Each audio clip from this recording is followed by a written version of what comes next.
This is a course on disability and embodiment, and we'll talk about gender. We'll use deafness as an example of disability related to gender because I come from a deaf family and I know probably the most about deafness. So we'll talk about deafness and gender. We'll mention some famous deaf women. We'll also look into educational and occupational status. We'll cover changes in the 19th, 20th, and 21st centuries, and we'll also mention the Miss Deaf World. Little is known about deaf women and women with disabilities in general. They are underrepresented in politics and leadership quite often. However, there's a few famous disability advocates and lawyers, and also deaf women. In 1995, there were only 4 research articles on deaf women. However, in 2006, Brenda Brueggemann, who is a professor, and she's deaf, and Susan Bird, who used to be a professor at Gallaudet University, and now she's in Vermont. She's a professor at Vermont. They wrote a book, Women and Deafness, together. One of the very famous deaf women was Helen Keller. She was deafblind. You can see a movie called The Miracle Worker that is all about her life and how she started to communicate. She was mostly blind, though, or she considered herself to be blind more than deaf. She was a member of blind organizations, and she did not identify with cultural deafness and sign language. She did use some signs and to communicate. However, she was not a deaf person per se with capital D. Another famous person was Sophie Gallaudet. She was the wife of Thomas Gallaudet, whose name is in the only deaf university in the world, Gallaudet University in Washington, D.C. That was named after him.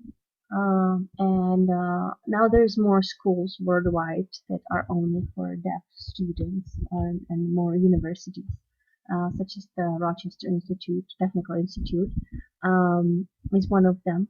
But Sophie Gallaudet was his wife, and she was nicknamed the Queen of the Deaf Community. She was very noble and did lots of fundraising and encouraged and supported the deaf community. Another famous deaf woman is Helen Hackman. She was famous in the 1920s. She was a dancer and a piano player. She was a girl born to hearing parents, and she went through oral education. Her speech was very clear, and she was able to perform musical performances and numbers via instruments, her body and her voice. So she was very successful. She was almost labeled to be quote unquote normal because she could hide her deafness and overcome it in a way that people weren't able to tell that she was deaf. She was also very beautiful, and she was said to be beautiful because she was able to speak. Now, in the 20th century and 19th, 20th century, beautiful meant to be able to speak in the deaf community. The journal Silent Worker praised her. They wrote about her that she said, "I think of myself at the age of 12, a fat, lazy, ignorant girl without speech or learning, using signs in way of words, deficient in the sense of balance, unable to eat without smacking or to exert myself at all without making unnatural sounds." And she has overcome, I don't want to say overcome, but she grew to use language more than signs. She was able to control smacking sounds and unnatural sounds that would come out of her, and she was able to use speech and language. So she was labeled beautiful, and she became famous as a piano player and a dancer. Another famous woman is Heather Whitestone. She was the Miss. She won Miss America in 1994. In 1992, she first won Miss Deaf Alabama, and she used signed English and simultaneous communication, which uses voice as well. During that competition, she did not understand the American Sign Language of the interviewer, and when she won Miss America in 1994, half of the deaf community didn't like her because she spoke instead of signed during that ceremony speech.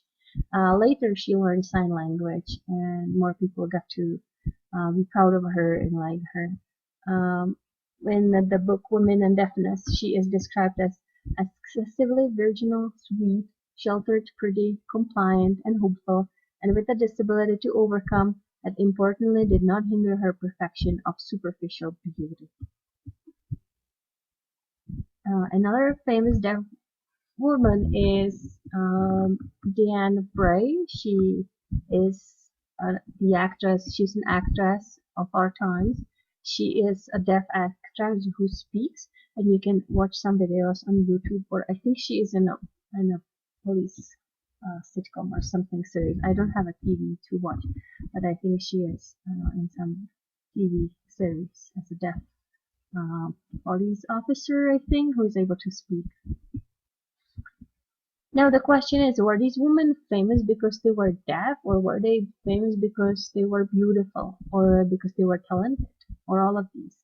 And often you can notice in the past that beautiful would mean to speak. So I'm wondering if all these famous women are famous because it is about their talent and beauty when they overcome their deafness and achieve what other hearing would achieve in spite of their deafness? Or is it about being disabled and overcoming their handicap? Um, I think the trend that you can see is in the past, being talented meant to be able to speak and not sign. And more today, uh, it is, you have a deaf status, you are deaf culture, deaf, you use sign language, you identify as deaf, but you show other talents that make you famous. There is a separate competition besides American Beauty pageant, and that is Miss Deaf America and also Miss Deaf World. There have been some changes that we could see in Miss Deaf America. In the 90s, one lady was excluded from the Miss Deaf America competition because she wanted to play piano, and people couldn't hear that, or people couldn't hear that, so she was excluded from the competition. And since the 90s, we could see really changes in, American Sign Language research and also praise for American Sign Language and cultural deafness more than before. So it has been changing like that. Now, when it comes to education and occupation, again, pretty much until the 90s, traditionally, if there was a deaf couple, that woman would stay at home with children and work in household, or they would hold pink collar positions. And since the 90s, this has been changing, and people who are deaf and women who are deaf work in other jobs and typically do not stay home with their children. Educationally, till the 90s, there were limited choices, so a lot of deaf women were holding jobs where they didn't have to communicate, like being a cleaner or being a seamstress. Also, they would work in teaching positions, so in deaf schools that they would teach other children. Now today, any education is pretty much possible because the ADA, Americans with Disabilities Act of the 90s, 1990, as well as American Sign Language that is mentioned, or language recognition that is in the Rehabilitation Act, mandates that, and also the educational law, the IDEA, mandates that there has to be an interpreter for deaf students if they request one. So they could study any program and go to any school and request an interpreter. Here's another quote from the book Women and Deafness, and it reads, "Many parents and oral educators hope that with speech training, deaf girls might attract hearing suitors. Deaf boys, in contrast, were assumed incapable of landing a hearing girl and thus received more vocational training than speech training." There are a lot of deaf women organizations. One pretty strong one is Deaf Women United, that was founded in 1985, and it was founded for, of, and by women. In 1986, Abused Deaf Women's Advocacy Services was founded in Seattle, and that's an organization that provides culturally accessible and appropriate services to victims of sexual abuse and domestic violence.